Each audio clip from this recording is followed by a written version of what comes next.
Hi children, welcome back to our online classes conducting by Surya Vidya Niketan.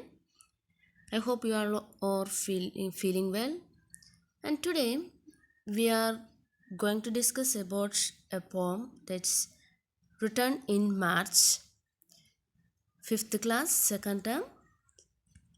And this poem written by William Wordsworth, and he born on April 1770, and he commonly known as the nature's poet because all these expressions what he wrote in this poem or most of his poems is related by the nature, so he was called the nature's poet. And in this poem written in March, he is expressing the beauty of the nature and the changing of seasons that he expressed in the two stanzas.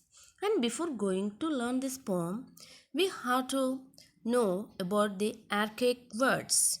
Do you know what is archaic words?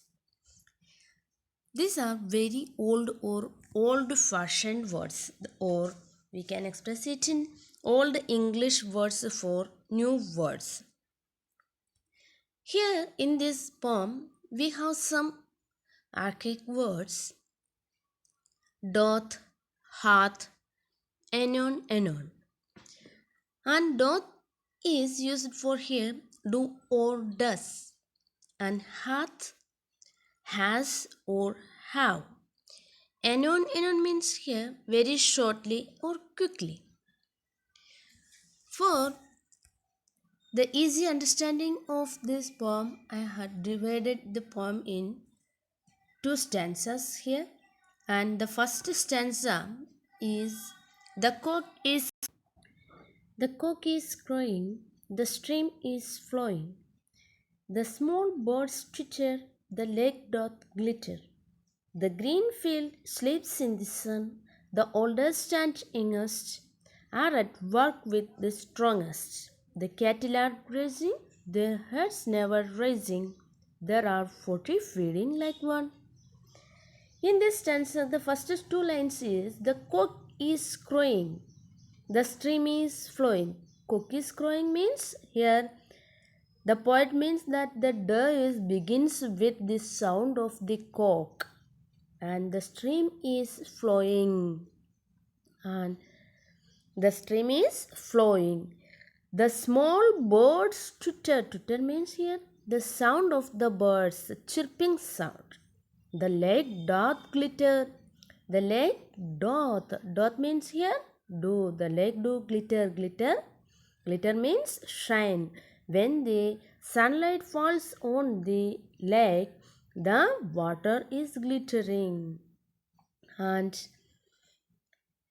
the green fields sleeps in the sun. The oldest and youngest are at work with the strongest.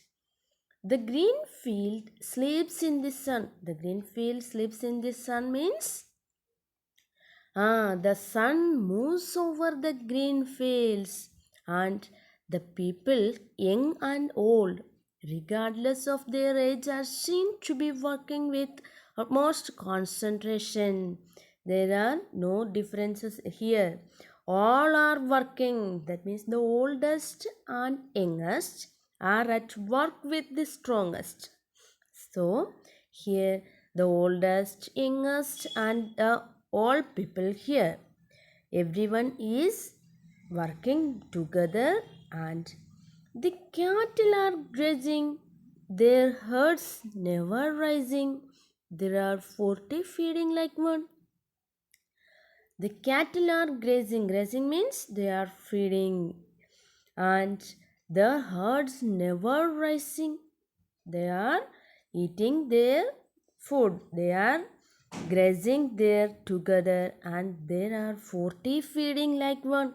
That means no raising their heads while the cattle graze around like one, and tell rather than a group of 40.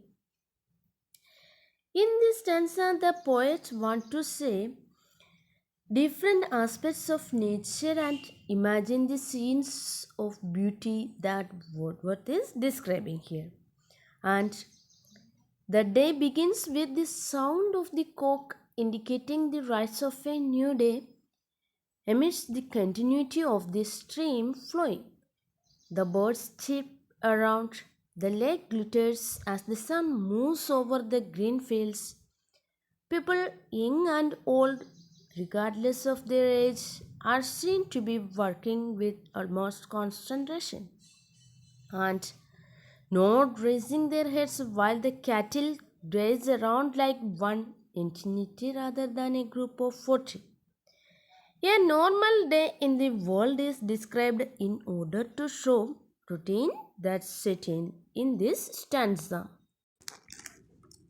In the next stanza, like an army defeated, the snow hath retreated, and now doth fare ill on the top of the bare hill.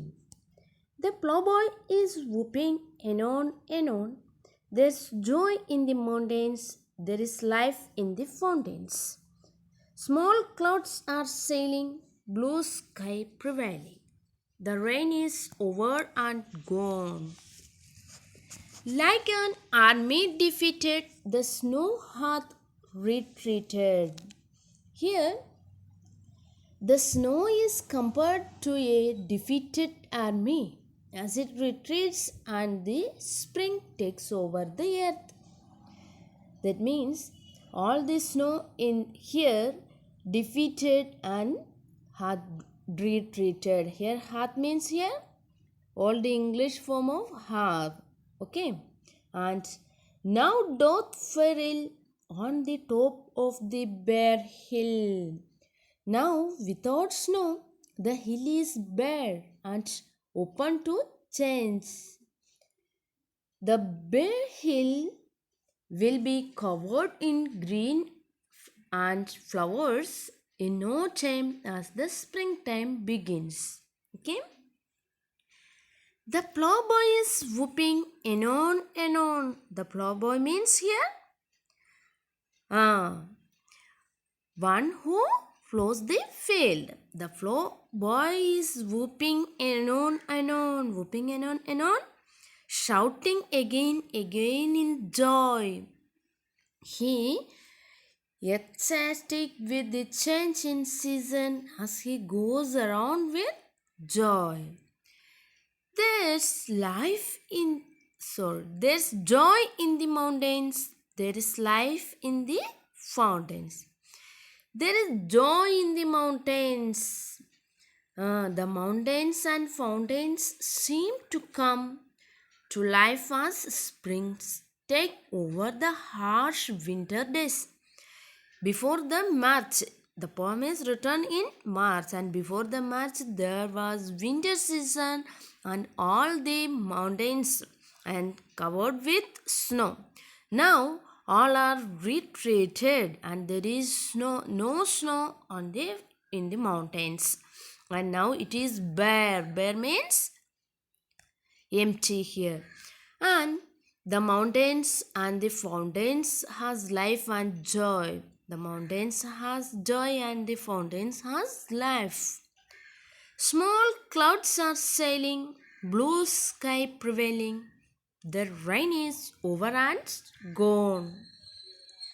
The skies are blue and clear with small clouds moving smoothly.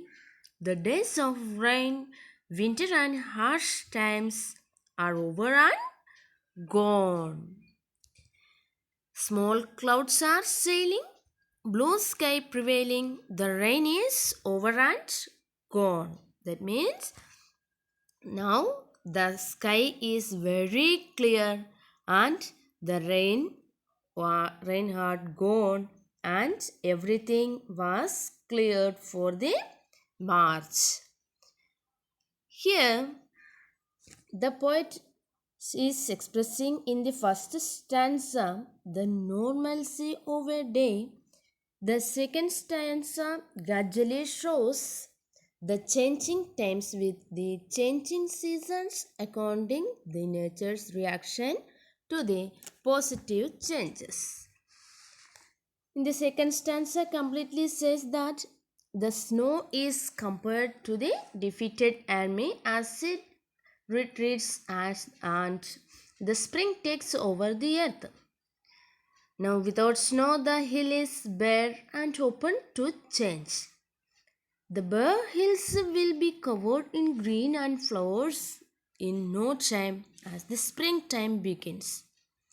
A plowboy is whooping anon. That means here shouting again and again in changing seasons as he goes around with joy.